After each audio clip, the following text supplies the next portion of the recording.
cause me any trouble. At least not now. The rider was dead, propped up in the front seat like a statue. "Just get in the car," said a voice from behind me. "Don't cause a scene out here, because then I'll have to go in and shoot the nice old biddy who runs the country store, too. I really wouldn't mind, you know?" I turned and saw Michael Bell. Bell looked haggard and disturbed, and he'd lost a lot of weight since I'd last seen him at his house. He looked like hell, actually. His light blue eyes were badly bloodshot. With his ragged, bushy beard, he looked like a local woodsman. "How long have you been following me?" I asked, trying to engage him if I could, feel him out, gain some kind of leverage. "Just get in the car and drive, will you? Don't talk to me. I see through you." We both got in, Bell in the back, and he pointed out to the road, the direction heading away from the interstate. I started the car and drove where he wanted me to, my mind racing backward and forward. My gun was in the trunk. How could I get to the trunk? Or how could I get inside his head in a hurry? "What's the plan, Michael?" "The plan was for you to go back to Washington, and for everyone to go on with their pitiful lives, but that didn't work out so well, did it? You should thank me for taking out the reporter, no? He begged and sobbed for his life, by the way. Great performance. I believed him. What a wimp he turned out to be." I was surprised he knew I was from D.C., and also about Truscott. But then he was a watcher, a plotter. There was probably a lot that Bell knew. "So what now?" I asked. "What do you think? You're supposed to be the expert, right? So what happens now?" "It doesn't have to go like this." I was just talking, saying anything that came into my mind. You gotta be kidding. What other way do you think it can go? Let me hear all of the choices. I can't wait. Meantime, he had burrowed the barrel of his pistol into my neck. I leaned away, but only so far. I thought it was best if I knew exactly where his gun was. I wondered if he was executing a plan now, or if he was improvising at this point. Mary Smith had been known to do both.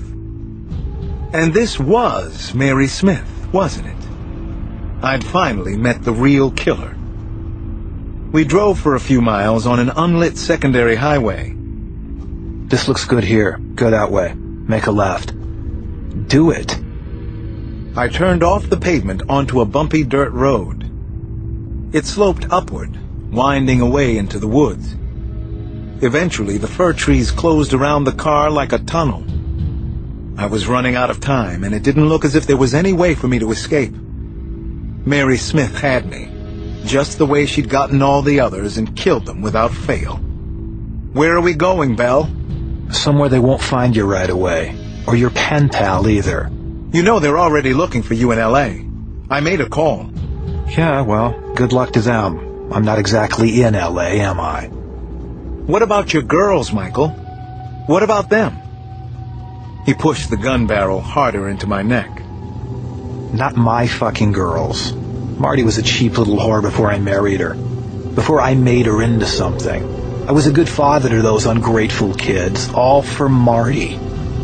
She was a runaround when I met her, and she stayed a runaround. Okay, pull over. This is good." This was definitely not good. The car headlights showed where the road dropped off to a wooded slope on the right. I had to be real careful not to go over the edge. Then all at once, I thought the opposite. If I could force myself to do it. But I knew I had to.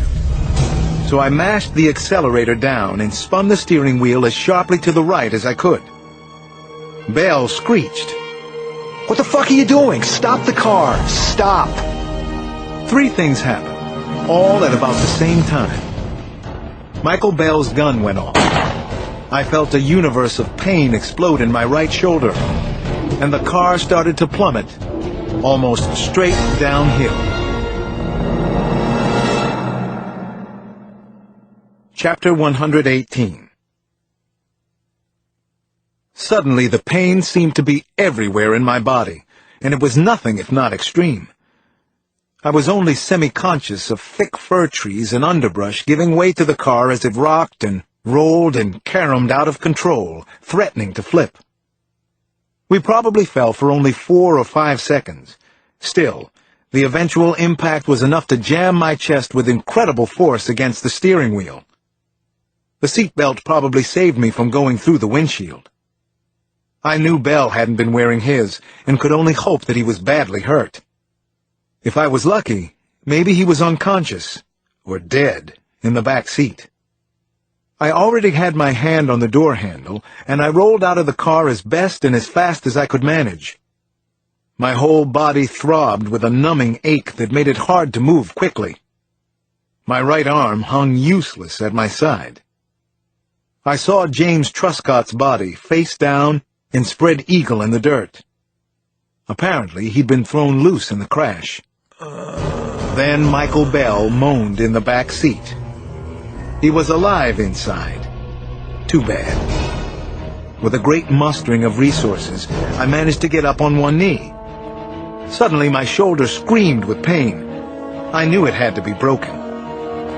I took a halting step forward, expecting flat ground, but there was an almost invisible bank of tangled brush.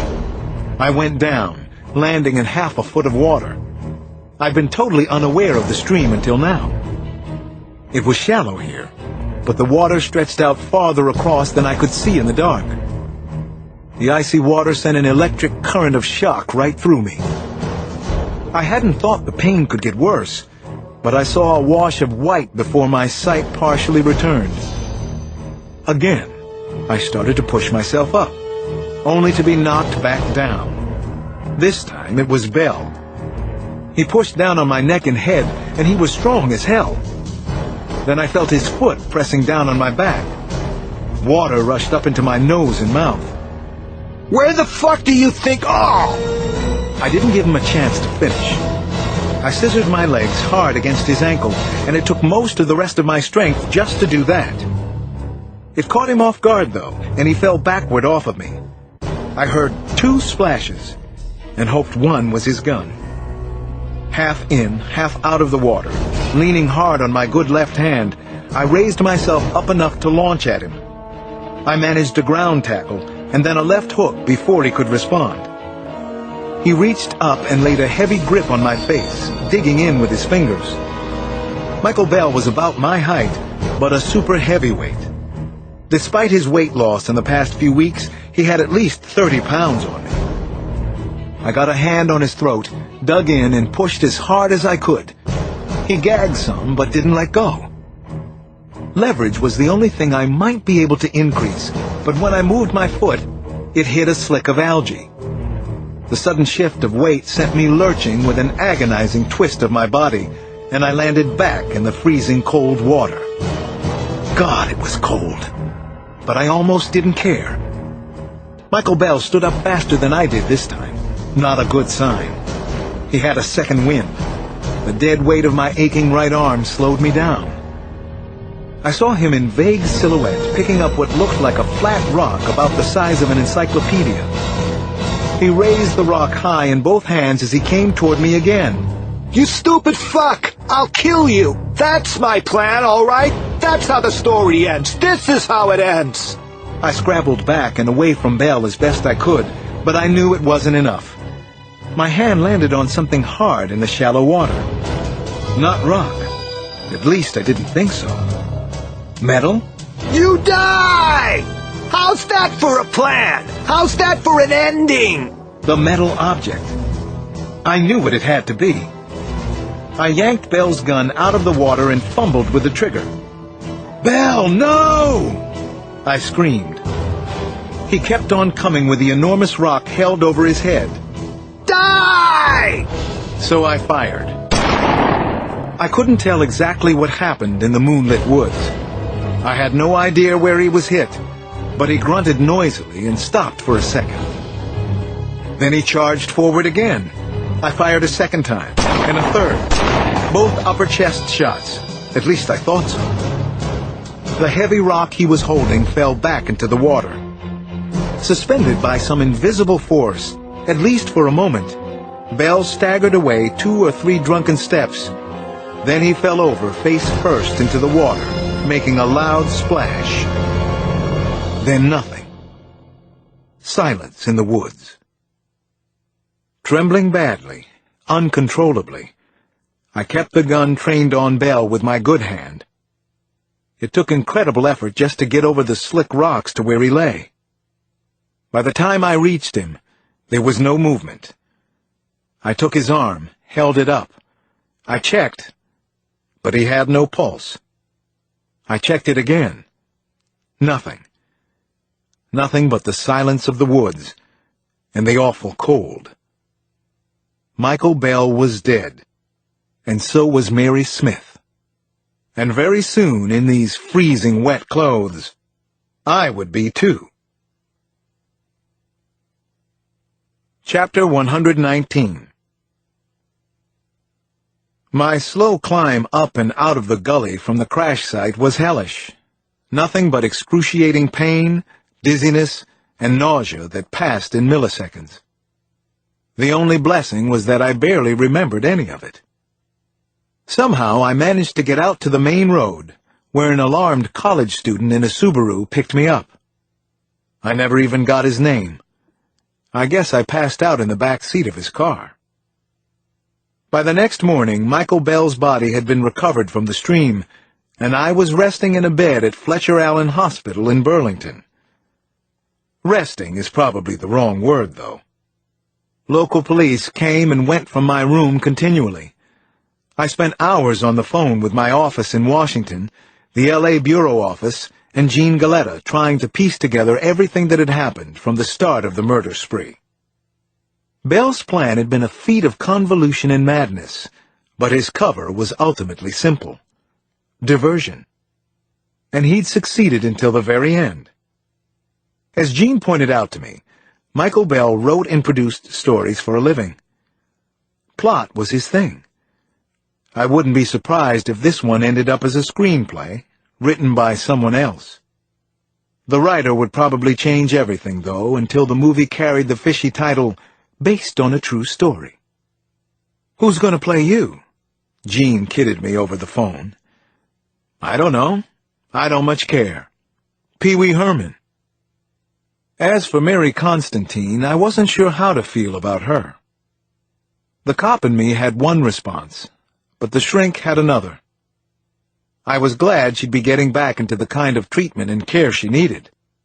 If Dr. Shapiro was right, maybe Mary was ultimately headed towards some kind of recovery. That was how I wanted to think about it for right now. Around 4 o'clock, the door to my room creaked open, and none other than Nana Mama poked her head inside. "There's a sight for bed-sore eyes," I said, and started to grin. "Hello, Nana. What brings you to Vermont?" "Maple syrup," she cracked. She came in timidly, especially for her, and winced when she saw the truss around my shoulder. "Oh, Alex, Alex." "Looks worse than it is." "Well, maybe not," I said. "Did you have any trouble getting a flight?" "No trouble at all. You go to the airport, you pay money." She reached out to put a cool hand on my cheek. It felt familiar and so comforting. What would I do without this ornery old woman? I couldn't help thinking, what will I do? "They said you're going to be fine, Alex. I suppose that's a relative concept, though, isn't it?" I'd been shot before. It's traumatic, there's no way around that, but not irreversible, at least not so far. "I'll be fine," I told Nana. "Body and soul." "I told the children to wait outside. I want to say something to you and then put it behind us." Uh-oh. I'm in trouble again, aren't I? Back in the doghouse. She didn't return my smile, but she did take my hand in both of hers. "I thank God for you every single day of my life, Alex, and I thank Him for letting me raise you and see you turn into the man you did.